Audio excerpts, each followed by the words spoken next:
dos dois altares. O Senhor, contudo, disse a Samuel: não considere sua aparência nem sua altura, pois eu o rejeitei. O Senhor não vê como o homem. O homem vê a aparência, mas o Senhor vê o coração. Em várias ocasiões na Bíblia, percebemos a necessidade de se levantar dois tipos de altares. Um escondido ou íntimo, o do coração, e outro para as pessoas. O primeiro altar fala do testemunho de Deus, o testemunho que Deus dá acerca de nós. O primeiro altar, que é o interno, fala do testemunho que Deus dá acerca de nós, o que Deus fala a nosso respeito, o que Deus vê. Quem nós realmente somos. E o segundo altar fala do testemunho que damos acerca de Deus. Que é o que nós fazemos aqui fora. Os altares que levantamos aqui fora.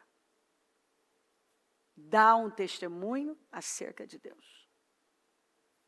Existe, porém, uma importante sequência a ser obedecida. O altar íntimo sempre precede, vem antes do altar do testemunho. Esta é a lei dos dois altares. Ou seja, antes de sermos apresentados aos homens, precisamos nos apresentar diante de Deus. A afirmação dos homens não vale muita coisa quando não temos a aprovação divina. Sacrificando no altar íntimo do coração, nós revelamos nossas motivações. E sacrificando no altar público, expressamos nossos valores e princípios. Então vamos repetir? Sacrificando no altar íntimo, o altar do coração, nós revelamos nossas motivações e intenções. E sacrificando no altar público, expressamos nossos valores e princípios. Aquilo que nós acreditamos, nós mostramos. Motivações, por natureza, têm um caráter oculto. Né? Muito difícil você realmente descobrir a motivação de uma pessoa se Deus não trazer ela à tona. Enquanto que nossos valores e princípios têm um caráter evidente. Então, olha aqui. Motivações por natureza, motivações. O que me motiva a fazer algo? Tem um caráter oculto. Eu posso estar fazendo a melhor coisa aqui, com a pior das intenções e motivações. A minha motivação pode não ser boa e a intenção que eu estou querendo atingir também não ser. Mas quem vai saber? Deus sabe. Os resultados vão mostrar no final das contas. Mas inicialmente não. Se você não tiver discernimento, para ter a capacidade de provar os espíritos, porque você prova, acredite, você prova o espírito de um lugar, de uma pessoa, como se prova comida. Ó, para você ter uma noção, assim, quando eu falo isso, que às vezes a pessoa fica meio que... o que isso quer dizer? Por exemplo, eu acho difícil, só se você realmente não tem mesmo nenhuma intimidade com o Espírito Santo. Você chegar num lugar oprimido e não perceber que aquilo está oprimido. Não é verdade? Não é? Então, quer dizer, você já tem uma capacidade de perceber. Essa atmosfera não está boa. Isso aqui não está bom. Isso não está agradável. Tem algo que não está. Você está conversando com uma pessoa, talvez você já esteve diante de uma pessoa, junto com uma pessoa, que a presença dela pode ter te causado até um mal-estar físico. Eu já vi pessoas ter ânsia de vômito, tontura, queda de pressão. Entendeu? Então, assim, obviamente que é porque elas ainda não têm uma força. À medida que você ganha uma força, aí é o outro que passa mal. Aí o outro que passa mal, é mais você. É mesmo você tendo uma força maior do que a dele, você tem que acreditar nisso. Compreendeu? Porque você pode ter o maior poder do mundo dentro de você e não acreditar nisso. Então, quando você tem essa comunhão viva, essa força, que já está aqui, mas você tem que acreditar e se apossar dela. Então, o outro vai se intimidar diante de você. E quando você entra num lugar, os capetas vão saindo. Tanto que a atmosfera vai mudando, não tem como não mudar. Porque você é a pessoa mais forte, mais poderosa que tem ali.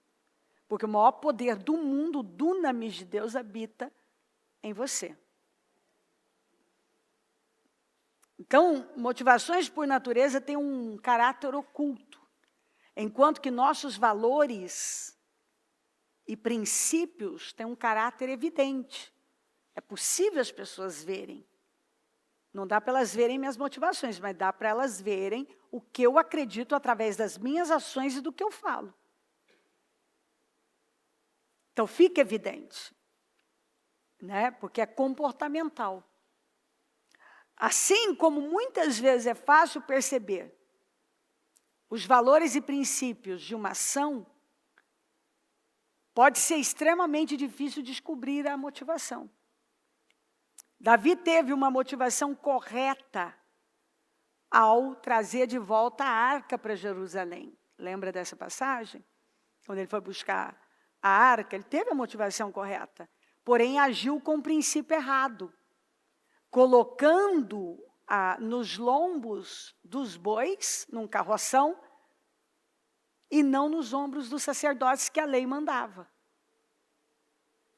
Então você pode estar fazendo uma coisa com a melhor das intenções e motivações, mas usando um princípio errado. Indo contra, não fazendo ao modo de Deus.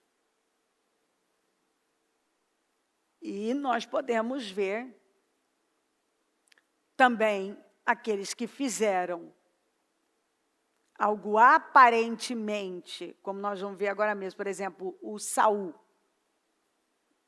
Ele fez algo que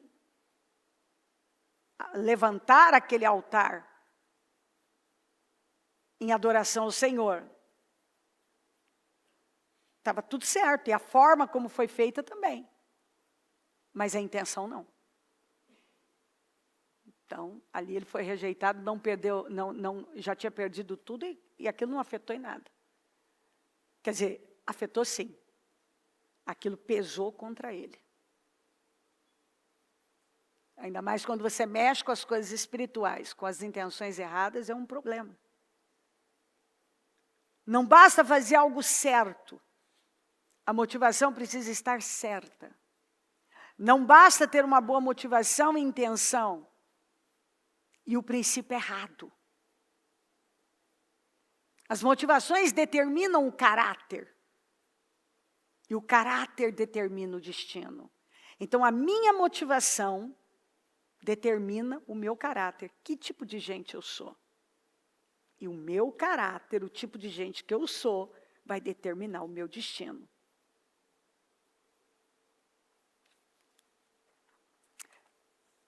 A vida íntima com Deus sempre precede, vem antes da nossa vida pública. Sempre precede a vida pública com os homens. Sempre que invertermos essa sequência, transgredimos essa lei. Porque a vida íntima com Deus sempre tem que vir antes da sua vida pública, da sua relação com as pessoas. Se você inverter isso, o que acontece aqui fora é o que importa para você e não o que acontece aqui, você vai transgredir uma lei sagrada. É a lei dos 2 altares. Aqui entendemos porque tantas pessoas da mesma forma que se levantam com uma aparência que impressiona, subitamente desaparecem. Deus fez esta advertência a um profeta que tinha profunda sensibilidade à voz de Deus e uma depurada capacidade de discernimento, que foi o Samuel. Até Samuel estava deixando-se enganar pelas aparências. Esse, porém, é um erro que Deus jamais comete, meus queridos. Você pode se deixar enganar por aparências, mas Deus não. Na verdade, é tão fácil enganar as pessoas quanto impossível enganar a Deus. Vamos repetir? É tão fácil enganar as pessoas quanto impossível enganar a Deus. E é nisso que você tem que se ater. Ele sonda e discerne nossas intenções mais profundas. Uma motivação corrompida já condena uma obra antes mesmo de ser começada. É uma casa sem alicerces, ou com alicerces subdimensionados. Por um lado, as coisas acontecem, mas por outro, vão se tornando cada vez mais instáveis e vulneráveis. Não vão permanecer. Saul repetiu: pequei, agora honra-me perante as autoridades do meu povo e perante Israel. Volta comigo para que eu possa adorar o Senhor, o teu Deus. Ele tinha acabado de ouvir: o Senhor te rejeitou. O Senhor não quer saber de você, acabou para você. Não, eu entendi, mas vai oferecer o sacrifício comigo para o povo ver que você ainda está comigo, Samuel? Não, você não entendeu, Saul. Você morreu para Deus, entendeu? Você já era. Ele já escolheu outro. Não, eu sei, mas levanta o altar lá comigo para o povo ver que você está comigo. Está entendendo? O Samuel até foi. Levantou. Para todo mundo foi um ato perfeito, não foi? Mas qual era a intenção? Tinha alguma coisa a ver com Deus? Não. Só imagem, só aparência. Não tinha nada a ver com Deus. Deus ali, ele não queria nem saber. Ele tinha acabado de ouvir que Deus tinha rejeitado, não queria saber nada. Não importava. Vamos levantar o altar lá e o povo sabendo é o importante. O mundo e a sua cobiça passam, mas aquele que faz a vontade de Deus permanece para sempre. Então, mundanos, uma pessoa com atitude mundana, cobiças, tudo vai passar. Mas quem é que vai permanecer?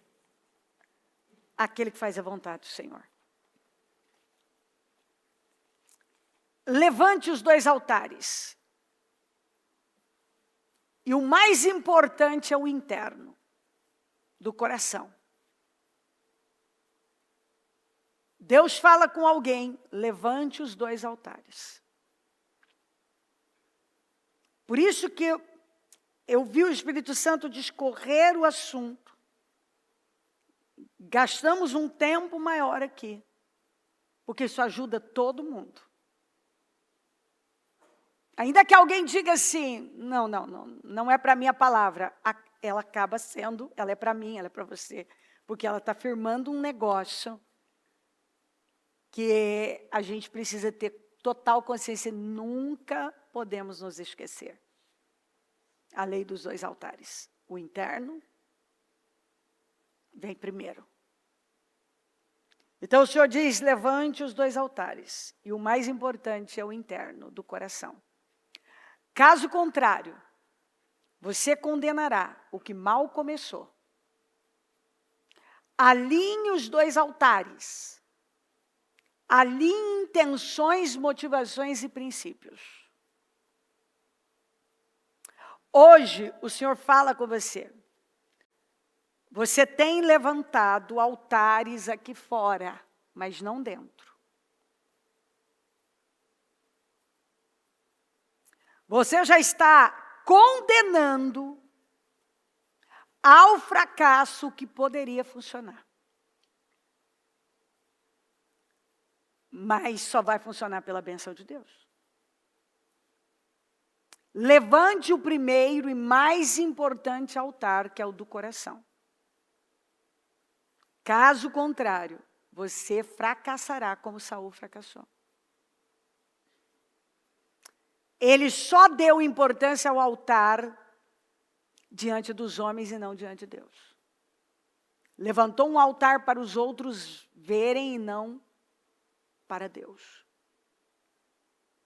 Deus não quer que você cometa nem o erro de Saul, nem o erro de Davi.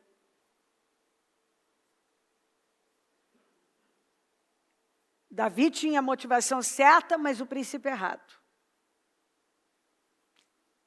Saul tinha a motivação errada, mas o princípio foi certo. Ele quer que você alinhe os 2 altares. E o interno vem primeiro. Porque se você não tiver os 2 altares alinhados, começando pelo altar interno, suas motivações precisam ser puras, suas intenções precisam ser puras, Deus precisa importar acima de qualquer coisa. É o altar para Deus, que é o que vai sustentar tudo. Inclusive, que vai fazer com que Ele honre tudo que é feito aqui fora. Até os altares que são levantados aqui fora. Deus não quer que você fracasse. Mas você precisa ter a motivação e intenções certas. Com princípios certos. Você precisa ter os 2 altares alinhados. E o primeiro e mais importante, que vai determinar tudo, é o do coração. É o interno, é o íntimo. É aquele que ninguém vê. Não, essa é a frase que era para eu firmar e deixar isso aqui muito claro para você. Não condene ao fracasso o que está começando e é promissor. Vou repetir? Não condene ao fracasso o que está começando e é promissor. Então, é promissor, tem tudo para dar certo, eu não sei do que se trata, mas tem tudo para dar certo. Mas se você não alinhar os 2 altares, começando por de dentro, que é o mais importante, você vai condenar ao fracasso o que está começando. E teria tudo para dar certo. Amém? Amém. Amém, amém. O campo das ovelhas e o campo de batalha. O Senhor, que me livrou das garras do leão e das garras do urso, me livrará das mãos desse filisteu.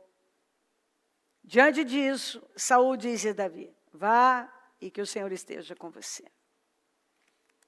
Aqui temos o altar solitário do campo das ovelhas,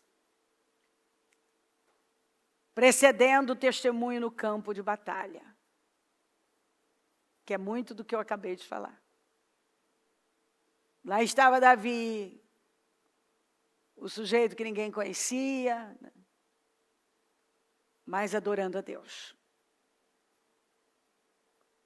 Quando o herói de guerra dos filisteus, que afrontava o exército de Israel, foi publicamente derrubado, onde estava Davi? Davi estava levantando o altar solitário dele lá no campo das ovelhas. E aí ele foi levar uns queijos humildemente. E viu aquilo. E você tem o que tolera. Saul, com aqueles soldados, estavam tolerando aquela humilhação diária, 2 vezes por dia o inimigo humilhando. Davi ouviu uma vez, foi o suficiente para dizer, isso eu não tolero. Eu gosto de gente assim. Isso aí não. Fim para isso. Antes de vencer Golias, Davi, no anonimato, venceu as garras de um leão e de um urso. Antes de se impressionar com a presença intimidadora do gigante, Davi havia se impressionado com a grandeza de Deus. Isso aqui faz toda a diferença, eu quero que você repita.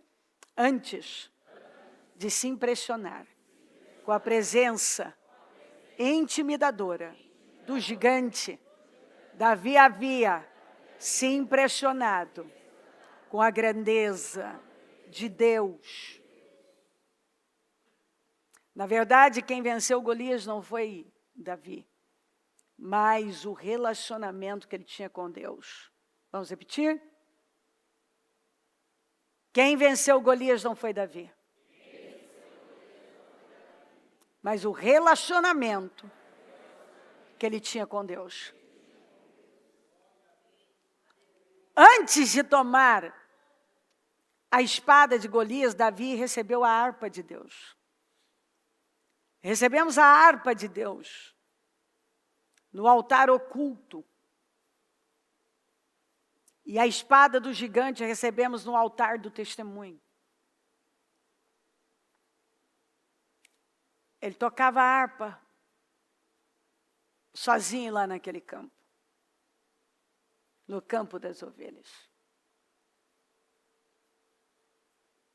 E Davi foi um adorador. E se você não entende, não começa como adorador, você não chega nesse ponto.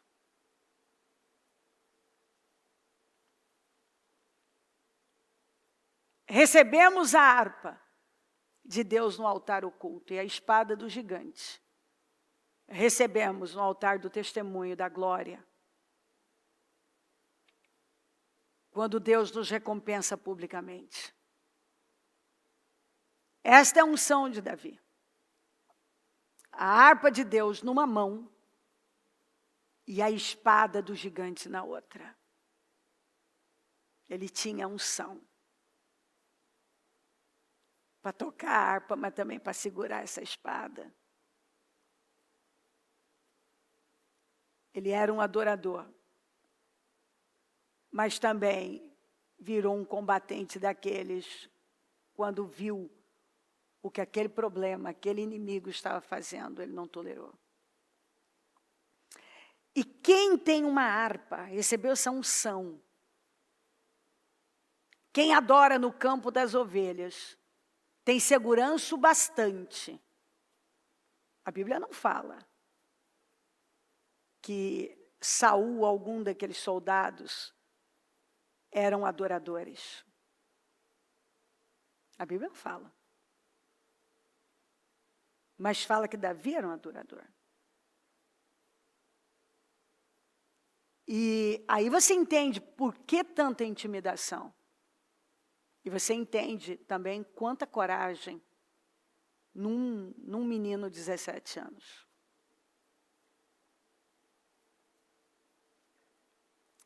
Essa unção de Davi, a harpa de Deus, numa mão e a espada do gigante na outra. Dessa forma, ele repreendeu e venceu o principado demoníaco que vinha perturbando o rei Saul e o governo da nação por tanto tempo, porque Só quando Davi tocava a harpa, que aquele demônio, aquele principado que dominava Saul e, consequentemente, desequilibrava toda a nação, porque o que estiver acontecendo com o líder vai acontecer com a nação. Só a harpa do Davi, só quando ele tocava a harpa, que ele derrotava aquele principado.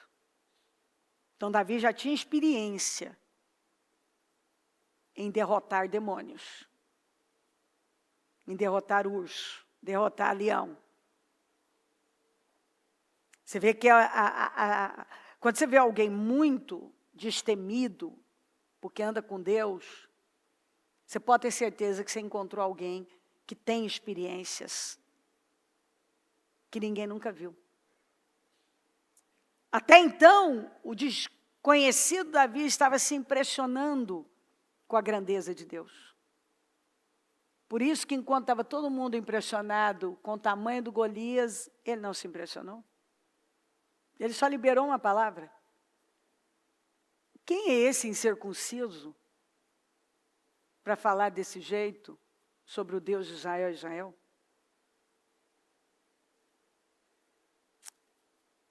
O Golias pediu um homem, Deus atendeu o seu pedido e mandou Davi. Ele era a arma secreta de Deus.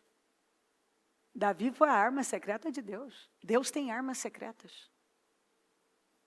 Gente que você não imagina, que talvez até então não pegou numa espada, mas está tocando harpa todo dia, porque ele tem uma harpa. Deus fala com alguém.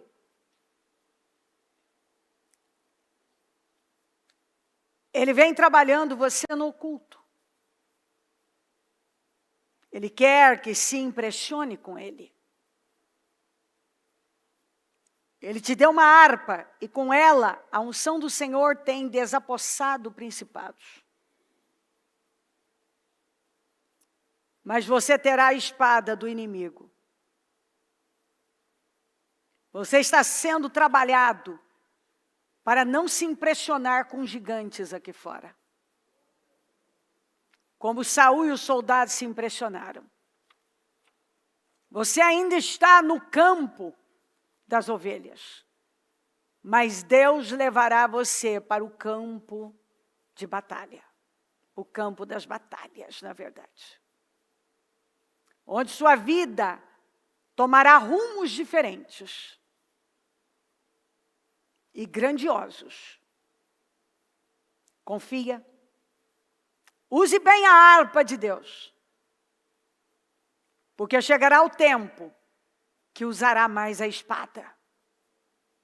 E será esse tempo de agora, tocando a harpa, se impressionando com Deus, que te sustentará poderosamente. Ele diz que o seu nome vai ser conhecido. Muitos serão os gigantes que você vai derrotar. Gigantes que vêm afrontando e muitos têm se impressionado com eles. Mas você não se impressionará. Por isso os derrotará. Porque você não pode derrotar algo que te impressiona. Você não pode. Aquelas pessoas não tinham como derrotar Golias, porque elas estavam impressionadas com o tamanho dele, com a capacidade dele. Mas Davi conhecia tanto a Deus e vivia num relacionamento com Deus e estava tão impressionado com o que Deus já vinha fazendo na vida dele, que aquilo não foi nada para ele. E ele falou com muita autoridade, é só você ler ali. Você vem contra mim com espada, lança, mas eu vou contra você no nome do Senhor dos Exércitos e hoje eu vou cortar sua cabeça. Então essa palavra é para alguém que Deus tem preparado para algo muito grande. O Espírito Santo me levou a colocar bem isso aqui, ó. Seu nome será conhecido. Hoje, você ainda está como Davi no campo das batalhas, no anonimato. Mas Ele quer que você aproveite muito bem isso. Toque muita harpa. Continue crescendo e se impressionando com Ele. Porque esse é um tempo de preparo para o que Ele vai fazer. Ele vai trazer a público, então eu percebo que é uma palavra para alguém que vai ter bastante notoriedade, bastante expressão, um crescimento e uma importância. Seu nome será conhecido e será de grande importância. Você vai executar, eu não sei o que, mas será com certeza para Deus, com um propósito de Deus, que vai fazer uma diferença muito grande, muito grande. Mas primeiro, lembre-se do campo das ovelhas e do campo das batalhas. É o campo das ovelhas que te leva a prevalecer no campo das batalhas. Amém? Amém, amém. Maravilhoso. Obrigada, Deus. Assim Josué ordenou aos oficiais do povo: percorram o acampamento e ordenem ao povo que prepare as provisões. Daqui a 3 dias vocês atravessarão o Jordão, neste ponto, para entrar e tomar posse da terra que o Senhor, o seu Deus, lhe dá. E o Senhor disse a Josué: hoje começarei a exaltá-lo à vista de todo Israel, para que saibam que estarei com você como estive com Moisés. O Jordão é o limite da mudança. É quando você sai do deserto e passa a conquistar e desfrutar de um território onde as promessas de Deus vão se cumprir. Do deserto, ou você sai aprovado ou você não sai. Simplesmente morre. É bom que todo mundo saiba disso. O Jordão é para aqueles que não só saíram do Egito, mas também abandonaram a mentalidade de escravos. Então saíram do deserto também. O Jordão também comunica sentido real do arrependimento. Essa decisão interna de mudança estabelece uma direção que nos reconcilia com a verdade e o propósito de Deus. Porque arrependimento é mudança. E metanoia, que significa uma profunda mudança de mentalidade, de direção e de propósito. Agora, a inconstância é substituída pela firmeza e pela determinação. Um novo posicionamento que concorda com a vontade de Deus é firmemente estabelecido. Somos conduzidos a vitórias inesperadas e surpreendentes. Então Deus diz para alguém: você deu a resposta certa para Deus. Prepare-se para atravessar o Jordão. Entrar na terra da promessa. Você entra no tempo mais esperado e desejado da sua vida. E será altamente honrado, exaltado por Deus. Deus começará a exaltar você de uma forma que você não conhece. Deus levantará você com honra.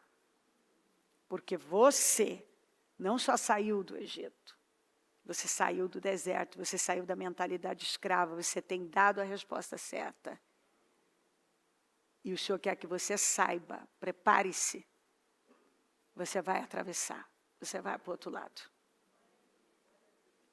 E isso vai significar muito para você. Com certeza você entende o que significa, ou talvez nem entenda tudo, mas vai entender.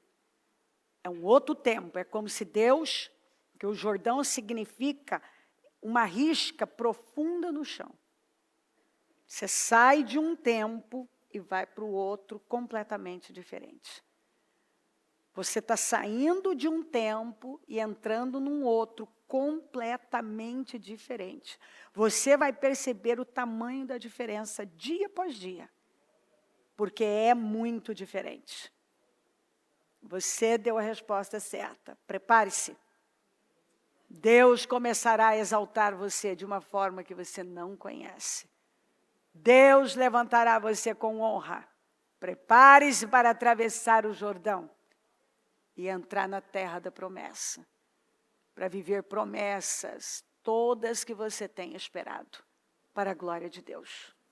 Amém. Amém, amém.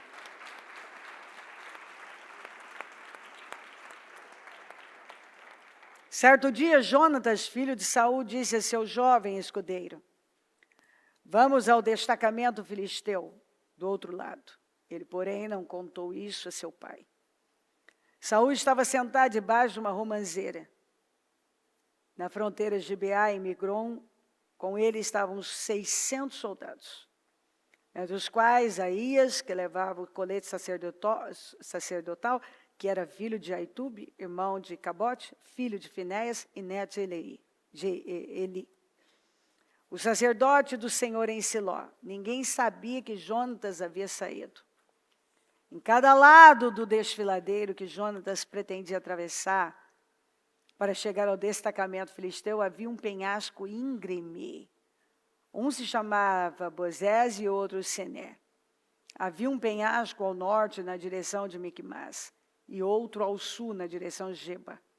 Jonatas disse ao seu escudeiro: vamos ao destacamento daqueles incircuncisos. Talvez o Senhor haja em nosso favor. Eu amo isso aqui. Aliás, esse é um dos versículos que eu gosto mais. Talvez o Senhor haja em nosso favor. Nós estamos agindo a fé. Pois nada pode impedir o Senhor de salvar, seja com muitos, seja com poucos. Deus diz para alguém: não espere mais. Você será um instrumento de Deus para grandes vitórias. Não espere por ninguém. Você tem que pegar o exemplo de Jonatas. Tem gente de importância,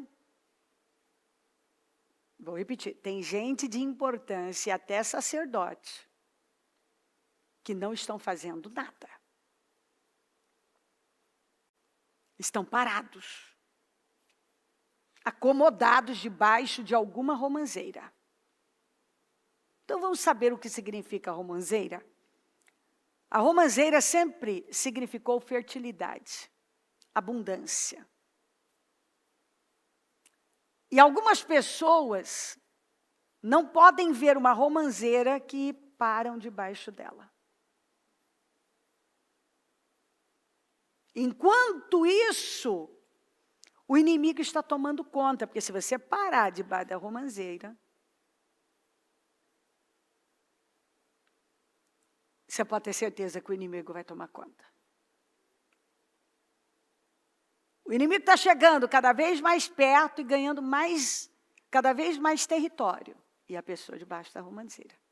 A romanceira sempre foi associada à riqueza e à prosperidade. E tem gente que, infelizmente, a exemplo de Saul, dos 600 soldados, e ainda um sacerdote caído, que Deus tinha rejeitado, que ele estava com Aías, que era parente e descendente de Eli, um sacerdote de Deus tinha rejeitado. Esse era o problema do Saul, né? Se cercar do que não funcionava. Mas onde estava Jonatas? Fora disso. Ele também podia ter se colocado debaixo da romanceira?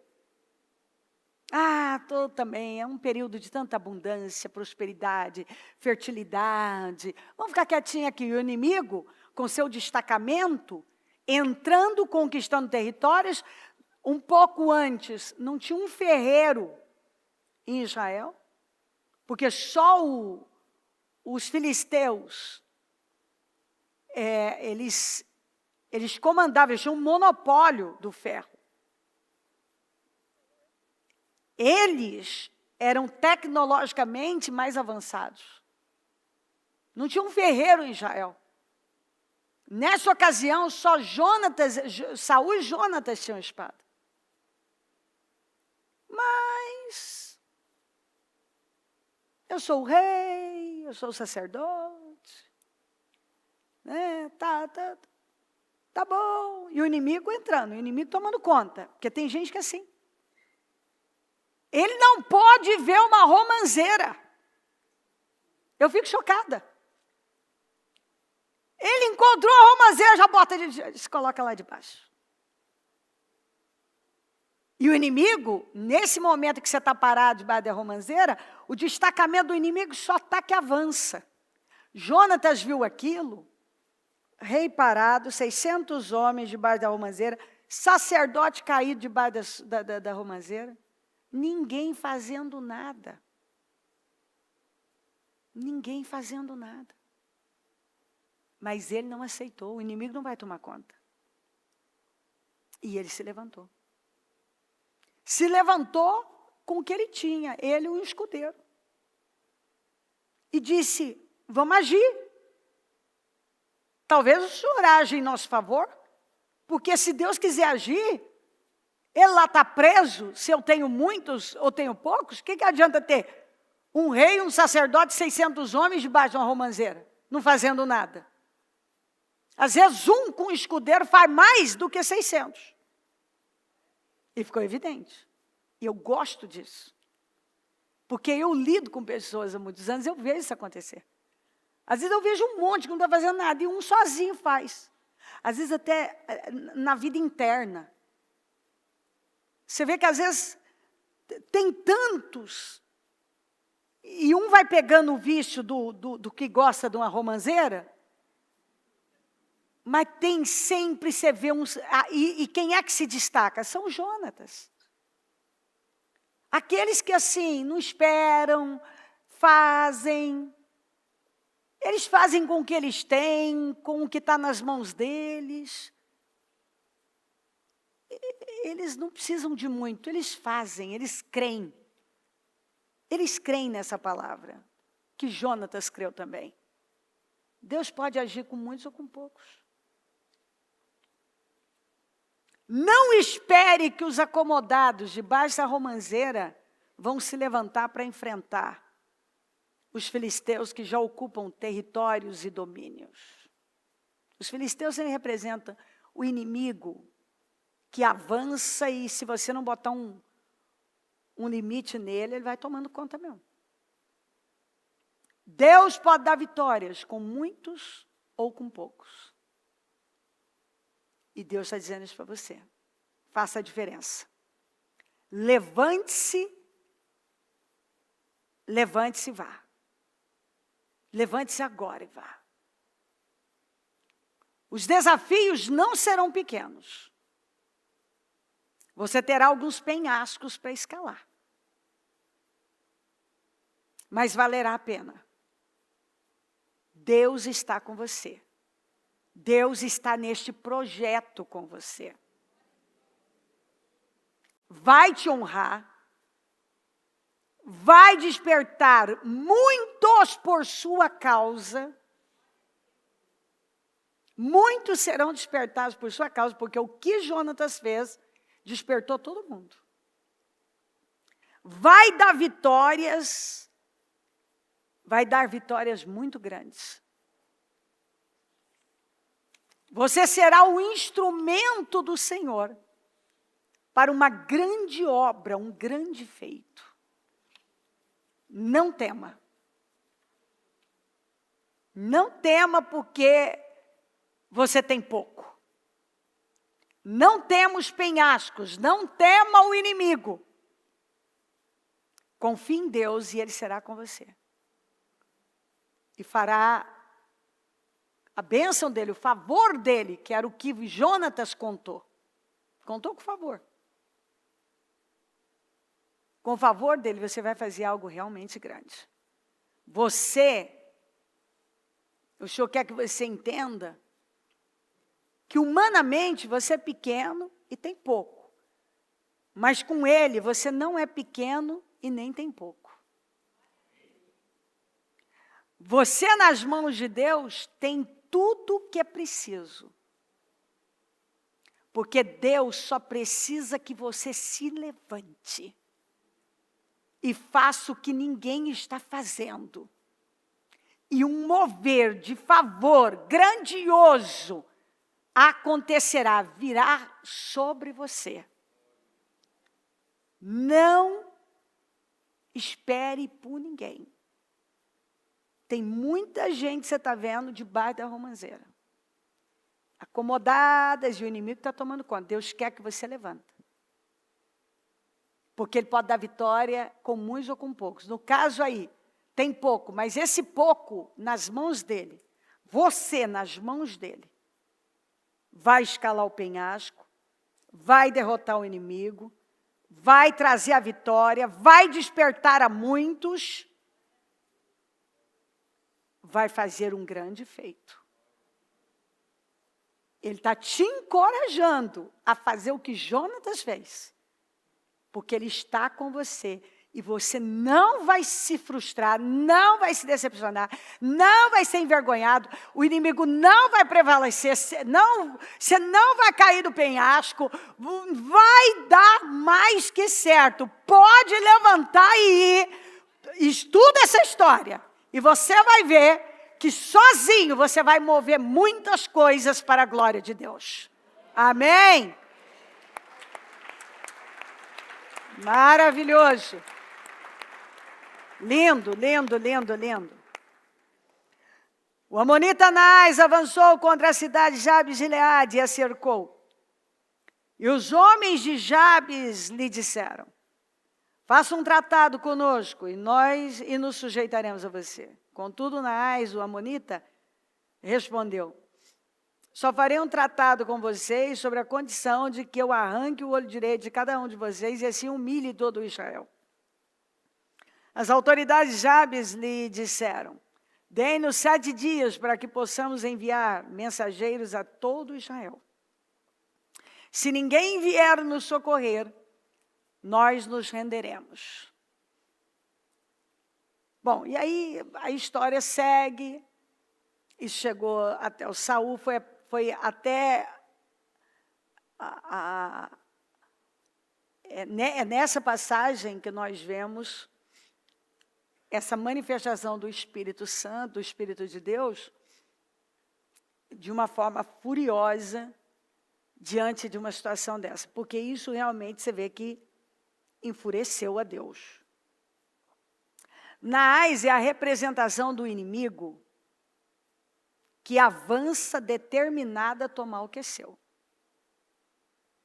Te humilhar, ele quer tomar o que é seu, te humilhar e derrotar, deixando marcas profundas.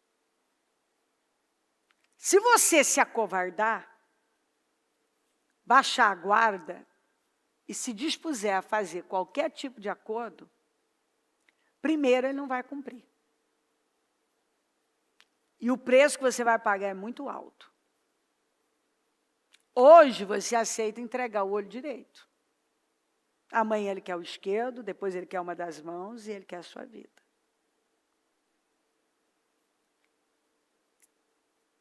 Hoje você aceita entregar algo precioso. Amanhã vai acabar tendo que entregar tudo, porque é assim que começa. Você cede um pouco, cede mais um pouco, cede. Naás é insaciável e sem limite. Somos nós que colocamos freios em nós. É nessa passagem, como eu disse, que o Espírito do Senhor tomou o rei de forma furiosa. Esse tipo de situação deixa o Senhor furioso, porque a covardia.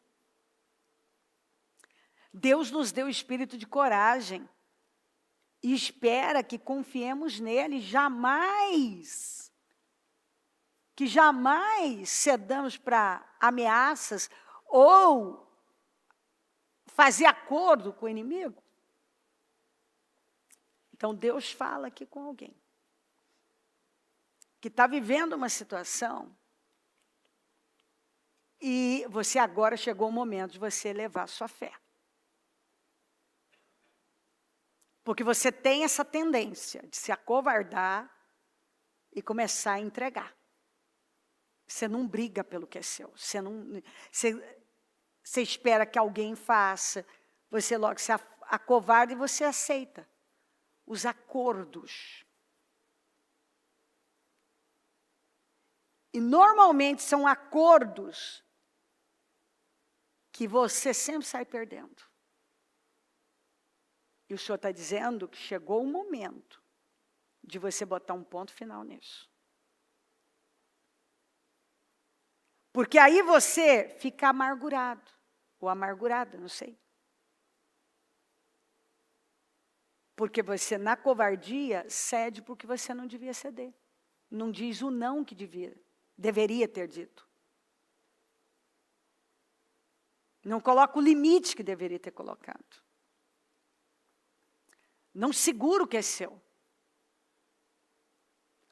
Você acaba cedendo para o medo, e esse medo faz você, para se livrar daquilo, para resolver a coisa, você acaba aceitando esses acordos, né? Abrindo mão, só que aí você remói, você fica mal. Isso não te deixa bem. Então o Senhor está dizendo que agora chegou o momento de você romper. Ele está falando com você. Isso vai ficar no passado. Se você romper, confiando em Deus, você vai quebrar esse padrão. Nunca mais um Naás vai fazer isso com você. Você atrai Naás, esse tipo de inimigo, esse tipo de problema, porque você permite. Você nunca botou um ponto final de verdade. Por quê? Porque você precisa elevar a sua fé. E muitas vezes você age pelo natural, age com base no medo, não é com base na fé. E ele diz para você, não se acovarde. Não faça nenhum acordo com Naás. Não entregue nada, ainda que alguém esteja dizendo para você entregar. Às vezes você ouve uma autoridade, um advogado, um especialista que diz, não, rapaz, você tem que fazer. Não, minha filha, você vai ter que fazer. Não faz. Agora você vai confiar em Deus ou morra, porque não tem mais o que fazer. Você vai confiar em Deus. Acabou. Você vai confiar em Deus. Cuidado com o espírito furioso, hein? Você vê que você não vai encontrar o Senhor em outra passagem falando, e o espírito do Senhor tomou um espírito furioso. É óbvio. Que isso deixa Deus em fúria. Como pode o povo de Jabes e Gileade tentar fazer um acordo com o inimigo, e o inimigo vira e fala, os caras, uns molenga desses aí, eu faço para não matar vocês, eu quero humilhar vocês. Na cara, o bom que ele foi sincero, ele falou, eu quero o olho direito de vocês para humilhar vocês mesmo. E sabe, queridos, a gente tem que abrir o leque para isso aqui. Às vezes aparece um probleminha de saúde, você aceita aquele, aí daqui a pouco aparece outro. Você começa a aceitar, aceita o outro, você vai entregando para o inimigo. Você vai entregando para o inimigo. É um problema. Você começa a ceder na sua vida profissional de um jeito, uma coisa. Você cede hoje, entrega para o inimigo. Daqui a pouco cede de novo, entrega para o inimigo. Cede outra coisa, entrega para o inimigo. Aí depois pergunta por que a vida não vai. O que você está entregando para o inimigo? Ou já entregou muitas vezes? Por medo. Cedeu para coisas. Às vezes não é só o medo, né? É uma questão emocional. É um medo mais voltado para essa... É um medo da rejeição, é um medo de contrariar, é o medo de dar errado. Não, mas e se eu não aceitar isso aqui? Você tem que aprender a confiar em Deus. Aí vem alguém, vem um Naás, ó, eu fecho com você. Mas eu entro com o pé, você entra com o traseiro. Entendeu? Você tem que... Aí você está lá, nossa, meu Deus, estou desesperado, preciso disso e daquilo. Não, você vai parar de viver desesperado. Não, porque apareceu isso aqui, vai esse mesmo. Eu tenho que pegar isso aqui porque é o que tem. Você precisa respeitar a sua vida. Como é que você pode querer que alguém respeite, às vezes você não se respeita? Se respeitar como profissional, se respeitar como pessoa, ocupar o seu lugar e parar de ter medo. Tem que confiar em Deus. Espera aí. Vou para uma negociação, o preço é justo? Está tudo dentro do que está certo? Ok. É injusto, está errado, a forma de fazer, e por medo de não encontrar outro, por medo, eu vou aceitar isso aqui? Não, eu não vivo por medo, eu vivo por fé. Não vou aceitar. Então, Naás, eu estou abrindo o leque para você entender. Porque o Naás, ele é amplo. O Naás, eu vejo o Naás em várias áreas. Por que tem casamentos que não dão certo? Porque o Naás está lá. Você vai entregando, vai abrindo a guarda, vai se desrespeitando, passando por cima de você, e vai aceitando um negócio que você não podia aceitar, porque num relacionamento tem que ter o quê? Respeito. E se você não estabelece os limites já desde o início, Naás vai tomando conta, meu filho. Daqui a pouco, Naás te deixa sem nada, sem olho, sem nariz, sem mão, e de fio dental vermelho, de tanguinha. De tanguinha. Coisa feia. Então, assim, porque imagina, um sujeito com aquele bumbum peludo, com aquele fio dental vermelho. Não é uma tragédia, uma coisa vergonhosa? Naás faz isso com um monte de gente. Aí você vai deixando o Naás entrar, meu filho. Daqui a pouco ele te fechou a tanga. Fechou a tanga em você. Você tem que botar limite. Naás não tem limite. Não tem limite, é você quem bota limite. Você que respeita o seu trabalho, a sua profissão, a sua empresa. Porque, peraí, a sua empresa, o seu negócio, não é a casa da mãe Joana.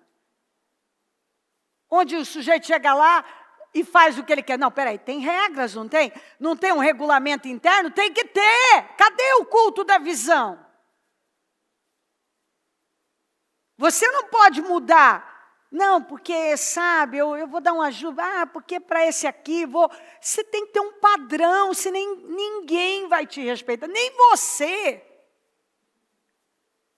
vai se respeitar. Se você não tem respeito por você, pelo que você faz, esquece. Então, eu não sei. Não se acovarde. Deus está falando aqui, não faça acordo com Naás. não entregue nada. Ainda que todo mundo diga, não, Deus está falando com você. Coloque limite nele, confie em Deus. Vá na dependência de Deus. E Ele te dará uma vitória completa. Naás será derrotado para sempre na sua vida. Porque você vai quebrar um padrão. E ainda se você continuar lendo, foi dito até a hora mais quente, ou seja, no momento mais difícil, o Senhor entregará essa vitória de forma completa nas suas mãos. Foi exatamente o que disse. Então, na hora mais quente do dia, Naás terá sido derrotado. Está escrito lá, pode ler. Eu não li isso aqui para ganhar um tempo, mas você pode ler que está tudo lá. Então o Senhor está dizendo, na hora mais quente, quer dizer, no momento que tiver para você mais difícil, que você achar, não, eu vou ter que ceder. Não! É o momento que você vai ter a vitória que você tanto está esperando. Então assim, não ceda, o Senhor entregará. Olha isso aqui, você vai se arrepender depois não vem. Se você vier com atendimento, estou falando as autoridades, alguém vier, então, aquele dia o senhor vai comer. Não, então você vai lá para a funerária, que tem lá, que já tem. Você vai lá comprar aquele. Não, você não tem acordo, meu filho. Você ouviu que não era, porque não tem porquê. Você não vai mais ceder para nós. O Senhor está dizendo que Ele vai entregar essa vitória de forma completa nas suas mãos. Então, levante-se e pare de temer o ímpio. Para de temer o ímpio, de temer o inimigo. O Espírito do Senhor será com você, vai ser com você e te dará vitória sobre este problema. Coragem, você sairá vitorioso dessa situação. Na hora mais quente, você vai ver o inimigo derrotado e você vai sair vitorioso. E esse inimigo vai definitivamente cair na sua vida. Vai cair, definitivamente. Vai ser um padrão que vai ser destruído para sempre, em nome de Jesus. Amém? Amém, amém. Maravilhoso. Então, Davi foi a Baal-Perazim e lá os derrotou. Baal-Perazim quer dizer, o Senhor que destrói. E disse, assim como as águas de uma enchente causam destruição, pelas minhas mãos o Senhor destruiu os meus inimigos diante de mim. Assim, vamos repetir? Assim como as águas de uma enchente causam destruição, pelas minhas mãos o Senhor destruiu os meus inimigos diante de mim.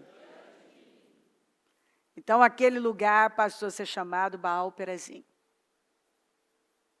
O Senhor que destrói. Davi, após ser ungido rei, os filisteus foram contra ele. A primeira coisa que ele fez foi perguntar a Deus o que deveria fazer. E olha que Davi tinha experiência em guerra, hein? E o que me impressiona é que após obter essa imensa vitória, os filisteus tornaram a atacar Davi tornaram a atacar, e Davi teve a mesma atitude. Ele não se sentiu garantido por ter tido uma grande vitória e foi lá por conta. Ele consultou a Deus mostrando total dependência. E aqui o que o Senhor fala?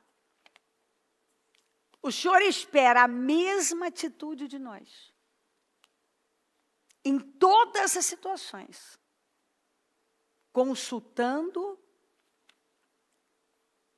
Ele quer que você vá consultá-lo. Dependendo inteiramente dele. Davi perguntou ao Senhor, devo atacar os filisteus? Tu os entregarás nas minhas mãos. Estamos falando de um sujeito que já tinha enfrentado muitas guerras.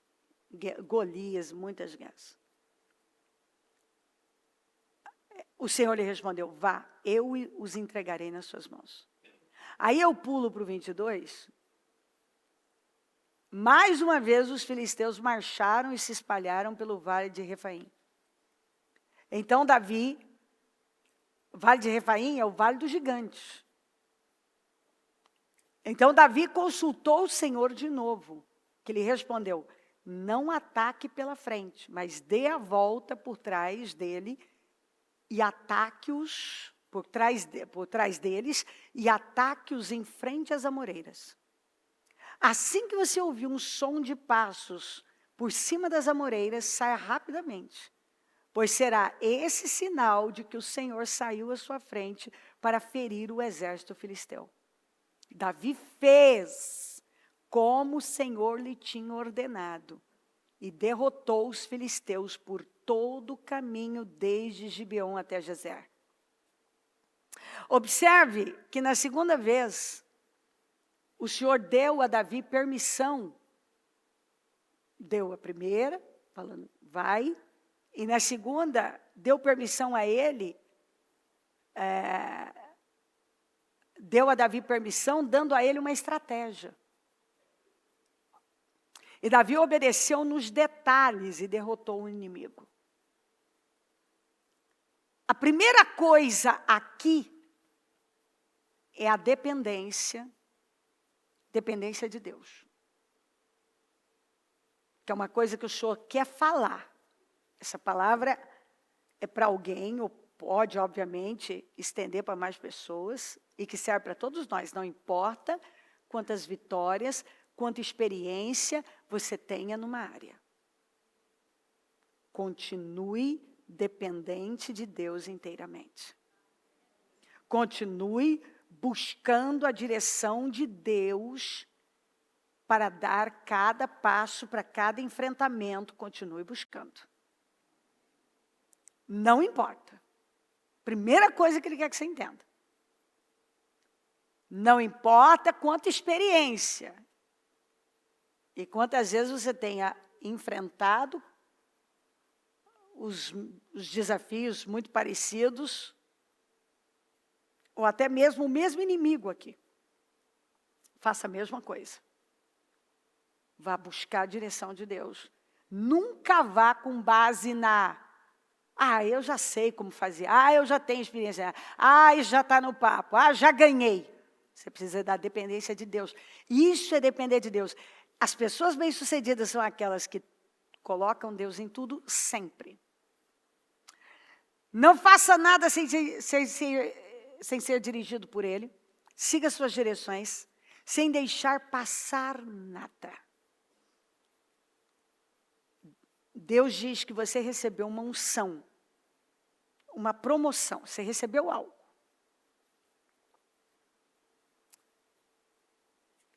Uma vitória. E um problema difícil veio contra você exatamente por causa dessa vitória. O que ele diz? Não se preocupe. Enfrente corajosamente e Deus se manifestará. E como águas de uma enchente, causará estragos nos inimigos, no que está causando isso. É o Deus que destrói com inimigos em ação por você. Isso veio até para tirar o brilho dessa unção, dessa promoção, dessa vitória. Porque é isso que o diabo quer.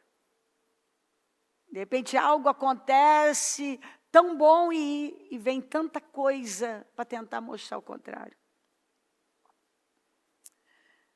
E Deus dará a você uma estratégia para eliminar e vencer totalmente esse problema. Fique atento. Ouça o Senhor e siga rigorosamente as suas direções. Não se preocupe.